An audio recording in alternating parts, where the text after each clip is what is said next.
El viento silba entre las columnas de piedra, una puerta de bronce se abre con un crujido ancestral que resuena por los corredores subterráneos del tiempo. Allí, en las profundidades de una tumba sellada por más de 2000 años, una inscripción prohibida revela un amor que la historia quiso borrar, una hija, casada con su propio hermano. El incienso aún parece flotar en el aire viciado, mezclándose con el aroma metálico de la eternidad. Bajo la luz temblorosa de las linternas modernas, jeroglíficos dorados cuentan una verdad que Roma prefirió olvidar, que los propios egipcios intentaron enterrar, que los historiadores griegos condenaron al silencio. ¿Has perdido el poder cuando perdiste la divinidad? Imagina una mujer con ojos de halcón, diadema de cobra erguida, y una sonrisa que esconde secretos de sangre. Ella no solo gobernó Egipto, rompió todas sus leyes. Su nombre era Arsinoe II, y su historia es un espejo sombrío donde se refleja el rostro más crudo del poder absoluto. Si algo como esto te hace preguntar qué más se esconde detrás de las piedras del pasado, tal vez estés en el lugar correcto. Suscríbete, porque aquí, los secretos no descansan en paz. El año era 270 a.C. Alejandría brillaba como una joya en el delta del Nilo, sus faros cortando la oscuridad mediterránea como cuchillas de luz. En sus calles se mezclaban el griego culto de los conquistadores y el egipcio ancestral de los conquistados. Era una ciudad de contradicciones, como toda la dinastía que la gobernaba. Los Ptolomeos, griegos que se hicieron faraones, macedonios que adoraron dioses con cabeza de animal, guerreros que se proclamaron descendientes de Alejandro Magno, pero que en el fondo sabían que su sangre ya no corría pura por las venas de los dioses. Todo había comenzado con Ptolomeo y Sóter, el Salvador. Compañero de armas de Alejandro, había arrancado Egipto de los restos del imperio como un buitre arranca carne de los huesos. Pero ser conquistador no bastaba, había que volverse legítimo. Y en Egipto, la legitimidad no se conquistaba con espadas, sino con sangre divina. Los faraones auténticos, los verdaderos hijos de Ra, habían desaparecido siglos atrás. Sus templos yacían medio destruidos, sus momias profanadas, sus secretos dispersos como arena en el desierto. Pero la idea permanecía, palpitante como un corazón arrancado. El faraón era un dios vivo, y los dioses podían hacer cosas que los mortales ni siquiera se atrevían a soñar. Ptolomeo I comprendió esto mejor que nadie. No bastaba gobernar, había que volverse divino. Y la divinidad, en Egipto, tenía reglas muy específicas. En ese contexto nació Arsinoe, segunda hija de Ptolomeo y Berenice. El año exacto se perdió entre las arenas del tiempo, pero sabemos que vino al mundo cuando Alejandría aún olía a cal fresca y ambición reciente. Su educación fue la de una princesa griega, filosofía, retórica, música, danza. Pero también aprendió algo más sombrío, algo que las otras princesas helenísticas ignoraban, los misterios del poder faraónico. Desde niña, Arsinoe caminó entre dos mundos. En el palacio, hablaba griego y discutía Platón. En los templos, observaba a los sacerdotes egipcios realizar rituales que databan de antes de la fundación de Roma. Vio cómo su padre se inclinaba ante Amón-Ra, cómo aceptaba la corona doble del Alto y Bajo Egipto, cómo permitía que lo llamaran hijo de los dioses. Pero había algo que la inquietaba, algo que susurraba en las sombras de los corredores palatinos. Los Ptolomeos eran usurpadores. Su sangre, por más real que fuese, no era egipcia. Y en Egipto, eso importaba. Los sacerdotes los respetaban por miedo, el pueblo los aceptaba por necesidad, pero en el fondo todos sabían que eran extranjeros vistiendo máscaras de oro. Arsinoe creció con esa tensión corriendo por las venas como veneno lento. Era bella, inteligente, ambiciosa e impaciente, muy impaciente. Cuando llegó a la edad núbil, su padre la casó con Lisímaco, rey de Tracia. Un matrimonio político, como todos en aquella época.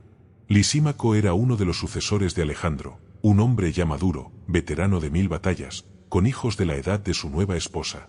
Para Arsinoe, fue el primer exilio. Tracia era fría y bárbara. Después de la sofisticación alejandrina, la corte de Lisímaco parecía tosca, primitiva. Pero Arsinoe no era una muñequita de porcelana esperando ser protegida. Era una Ptolomeo, y los Ptolomeos sobrevivían. Durante años, se adaptó. Dio hijos a Lisímaco, aprendió a hablar tracio, se ganó el respeto de los guerreros locales. Pero nunca olvidó de dónde venía, nunca dejó de soñar con el regreso.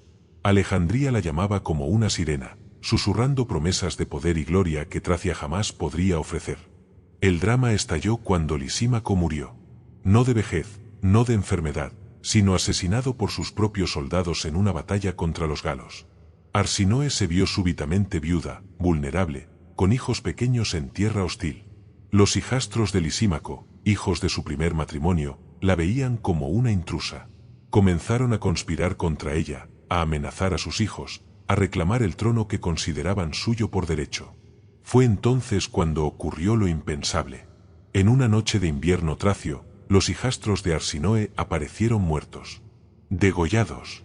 Los cuerpos fueron encontrados al amanecer, helados como el metal, con los ojos abiertos mirando un cielo que ya no podían ver. Nunca se probó que Arsinoe los hubiera mandado matar. Nunca se encontraron a los asesinos. Pero toda Tracia susurró el mismo nombre, la egipcia. La viuda que no aceptaba ser desposeída. La mujer que prefería la sangre a la humillación. Cada suscripción en este canal es como encender una linterna en una cámara olvidada. No estáis solos en esta búsqueda. Juntos, desenterramos lo que quisieron enterrar para siempre. Arsinoe huyó de Tracia como una pantera herida. Llevó a sus hijos, sus tesoros, sus secretos, y partió rumbo al sur. Rumbo a casa. Rumbo a Egipto. Pero el Egipto que encontró ya no era el mismo que había dejado. Su hermano Ptolomeo II, llamado Filadelfo, el que ama a su hermana, gobernaba Alejandría con mano firme pero inquieta. Era un hombre culto, mecenas de las artes, fundador de la gran biblioteca. Pero también era inseguro. Los otros reinos helenísticos lo presionaban, Roma observaba con ojos de halcón, y dentro del propio Egipto los sacerdotes susurraban que su legitimidad era cuestionable. Cuando Arsinoe llegó al puerto de Alejandría, en el año 279 a.C., la ciudad pareció suspirar. Las multitudes se agolparon para verla desembarcar. Había algo en ella que atraía las miradas como un imán, la belleza madura de una mujer que había probado el poder y el dolor, la elegancia altiva de quien no pide perdón por existir, el aura peligrosa de quien tiene sangre en las manos y no se avergüenza de ello. Ptolomeo II la recibió en el gran palacio con honores reales. Era su hermana, después de todo. Familia. Sangre de la misma sangre. Pero Arsinoe no había vuelto para ser una hermana decorativa. Había vuelto para reconquistar lo que consideraba suyo, el poder. Durante meses, los hermanos danzaron una danza compleja de política y seducción. Arsinoe asesoraba a Ptolomeo en cuestiones de Estado, usaba su experiencia como reina de Tracia, su astucia política, su capacidad de inspirar lealtad o terror según la ocasión. Ptolomeo, por su parte, redescubría en la hermana no solo una aliada, sino algo más peligroso, una igual. Porque Arsinoe entendía el poder como pocos lo entendían. Sabía que no bastaba poseerlo, había que encarnarlo. Y en Egipto, el poder tenía una forma muy específica, la divinidad. Fue ella quien primero susurró la idea. En una noche de verano alejandrino, con el aroma de jazmín flotando por los jardines palatinos y el murmullo del Nilo como música de fondo, Arsinoe miró a los ojos de su hermano y dijo las palabras que cambiaron la historia.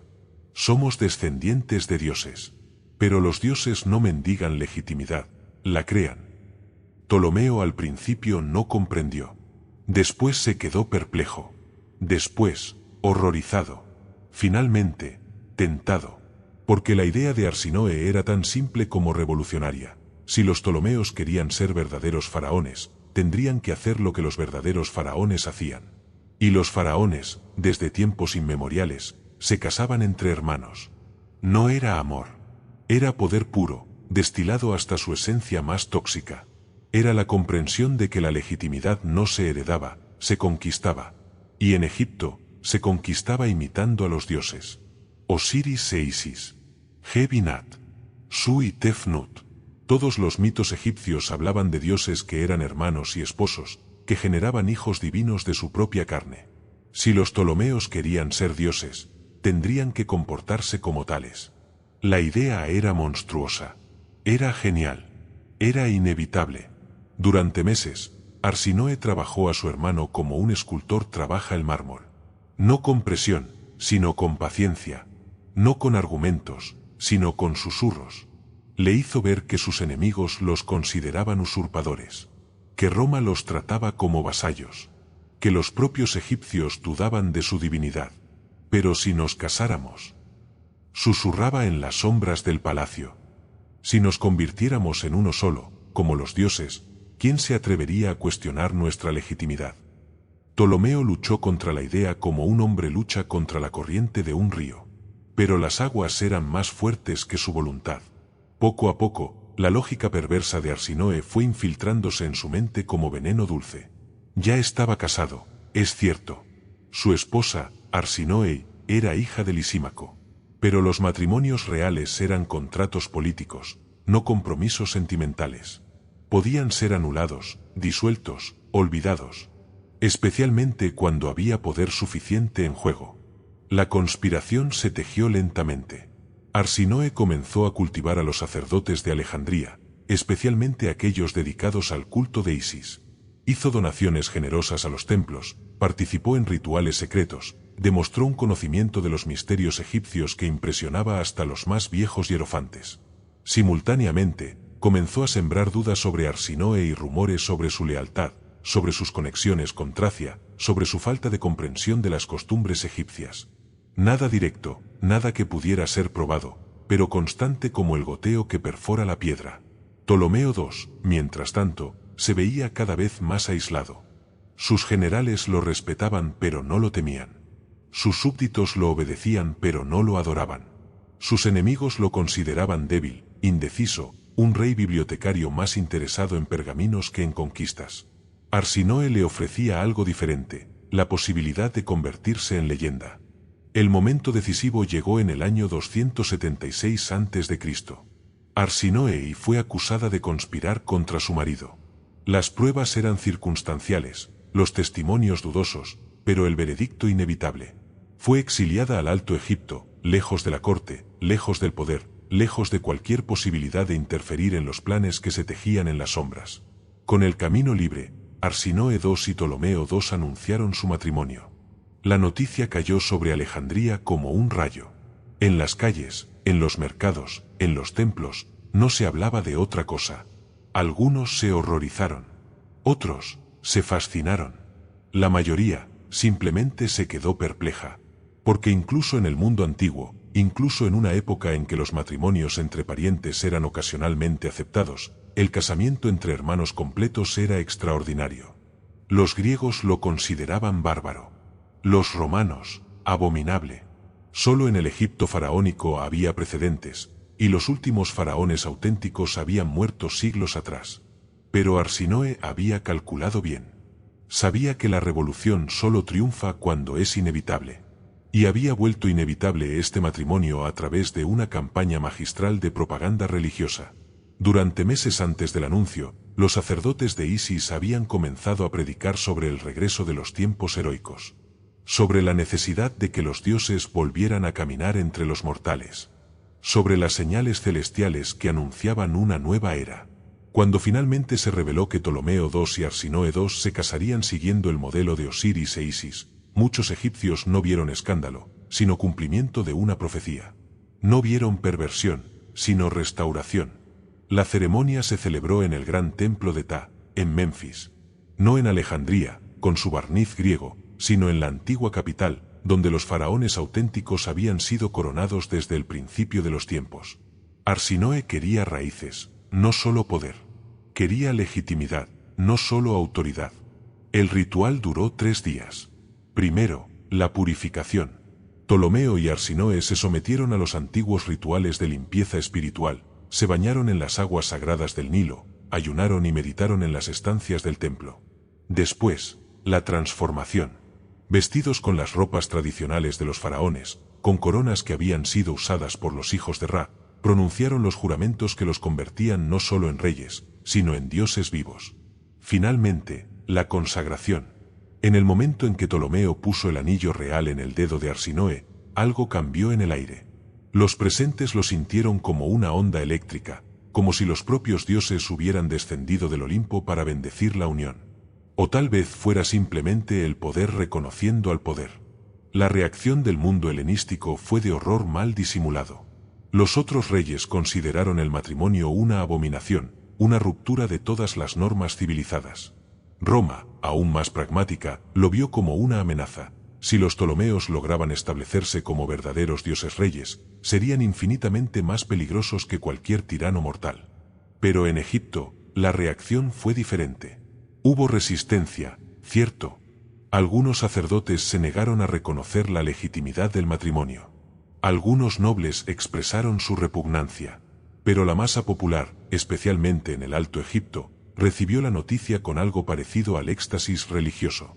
Porque para los egipcios auténticos, aquellos cuyos antepasados habían construido las pirámides y esculpido las esfinges, los Ptolomeos finalmente estaban haciendo lo que siempre deberían haber hecho: comportarse como verdaderos faraones. El matrimonio transformó a Arsinoe en algo más que una reina, la convirtió en una diosa. Literalmente. Templos fueron erigidos en su honor, monedas fueron acuñadas con su imagen, sacerdotes compusieron himnos que la equiparaban a Isis. Ya no era solo la hermana esposa del rey, era la Arsinoe Filadelfo, la diosa que ama a su hermano. El poder que había buscado toda la vida finalmente era suyo. Pero había un precio, como siempre hay un precio para quien juega con los dioses. Porque la verdad es que nadie sabe a ciencia cierta si Arsinoe amaba a su hermano. Los documentos de la época hablan de admiración mutua, de complementariedad política, de una sociedad que transformó Egipto en la potencia más rica del Mediterráneo.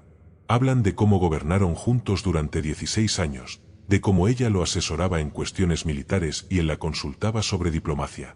Hablan de un poder que se retroalimentaba, que crecía a través de la fusión de dos ambiciones en una sola voluntad sobrenatural.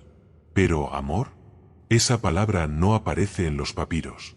Tal vez porque en el mundo de los dioses, el amor sea algo diferente de lo que imaginamos.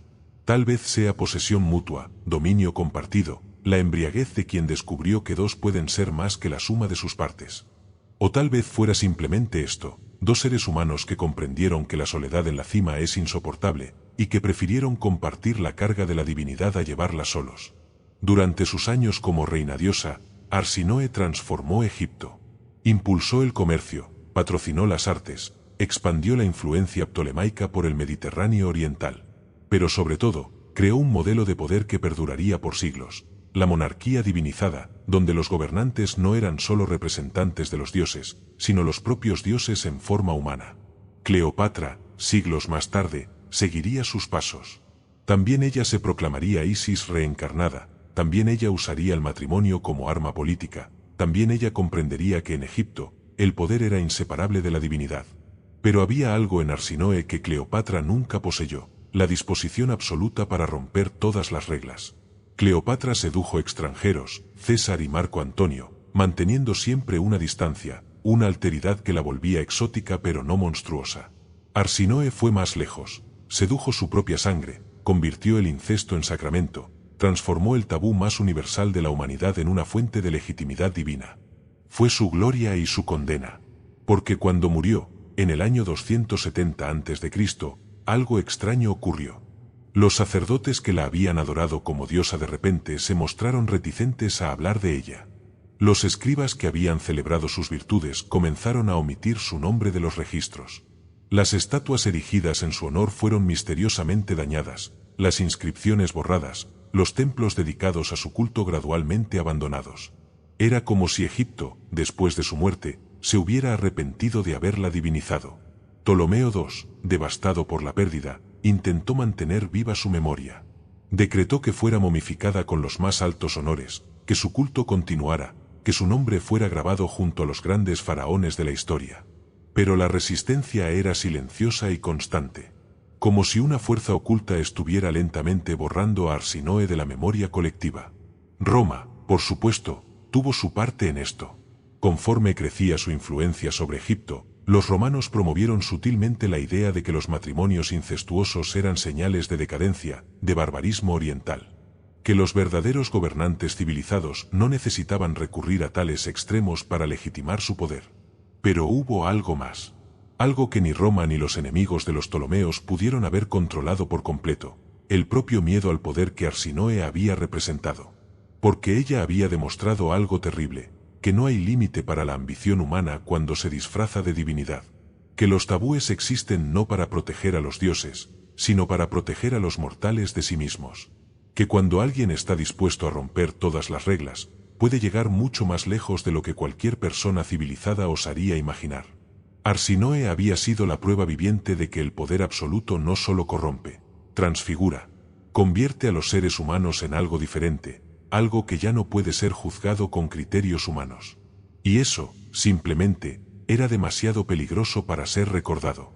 Durante siglos, su historia sobrevivió solo en fragmentos. Una moneda aquí, una inscripción medio borrada allí, referencias oblicuas en textos que hablaban más de lo que ocultaban que de lo que revelaban. Como si el propio tiempo hubiera conspirado para enterrar su secreto. Pero los secretos, especialmente los más oscuros, tienen una forma particular de sobrevivir. No en la luz de la historia oficial, sino en las sombras de la memoria popular. En susurros que pasan de generación en generación, en historias que se cuentan a media luz, en preguntas que se hacen cuando nadie está escuchando. Durante la época romana, algunas familias egipcias guardaron textos secretos que hablaban de Arsinoe. Durante la era cristiana, monjes coptos preservaron papiros que la mencionaban, no por admiración, sino por fascinación con su capacidad de desafiar todas las normas.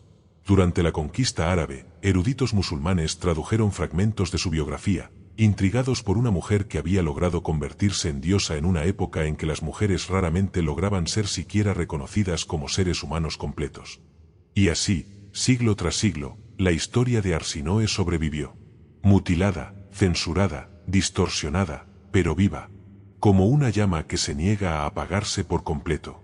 Si esta historia te ha dejado inquieto, si ha despertado algo en ti, compártela. Porque hay verdades que solo sobreviven cuando alguien se niega al olvido. Hoy, en los museos del mundo, podemos encontrar pedazos de su verdad. Monedas donde su perfil aparece con la corona de Isis. Estatuas donde se la ve junto a Ptolomeo II, ambos con expresiones serenas que no revelan nada de los tormentos que debe haber costado llegar hasta allí. Inscripciones en templos medio destruidos donde aún se puede leer su nombre, grabado en jeroglíficos que prometían eternidad. Pero tal vez el testimonio más impresionante de su existencia sea algo más sutil, la forma en que cambió para siempre la concepción del poder femenino en el mundo antiguo. Antes de Arsinoe, las reinas poderosas eran siempre excepciones, mujeres que gobernaban en ausencia de hombres, que ejercían influencia a través de la seducción o la manipulación, que dependían de su belleza, su fertilidad o su capacidad de inspirar pasión. Arsinoe fue diferente. Fue la primera mujer en la historia occidental que reclamó el poder no como sustituta de un hombre, sino como igual de un dios. Y lo logró. Durante 16 años, gobernó el imperio más rico del mundo como consorte divina, tomando decisiones que afectaron millones de vidas, comandando ejércitos, negociando con reyes, creando leyes que perdurarían siglos. No fue amada. No fue siquiera comprendida.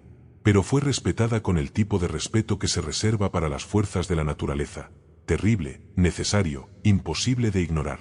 Pero hay algo más que debemos considerar sobre Arsinoe II, algo que los historiadores antiguos raramente mencionaron y que los modernos prefirieron ignorar, su extraordinaria capacidad militar y estratégica.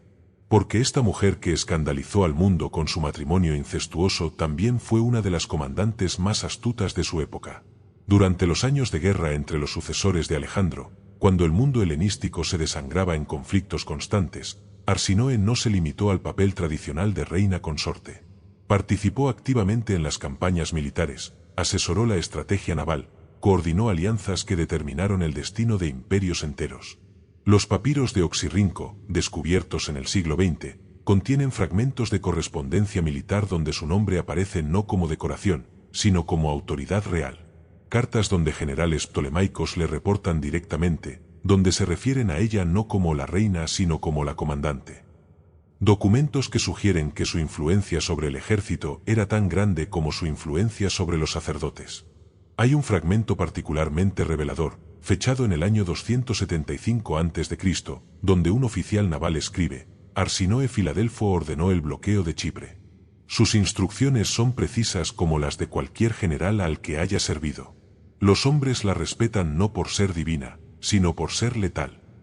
Letal. La palabra resuena a través de los siglos como un eco de metal contra piedra. Porque tal vez esa sea la clave para comprender verdaderamente a Arsinoe II. No fue solo una mujer ambiciosa que usó el matrimonio como arma política. Fue una mente militar brillante que comprendió que en el mundo antiguo, el poder último no residía en los templos ni en los palacios, sino en los campos de batalla. Y en los campos de batalla, los dioses son juzgados por la victoria, no por la moral.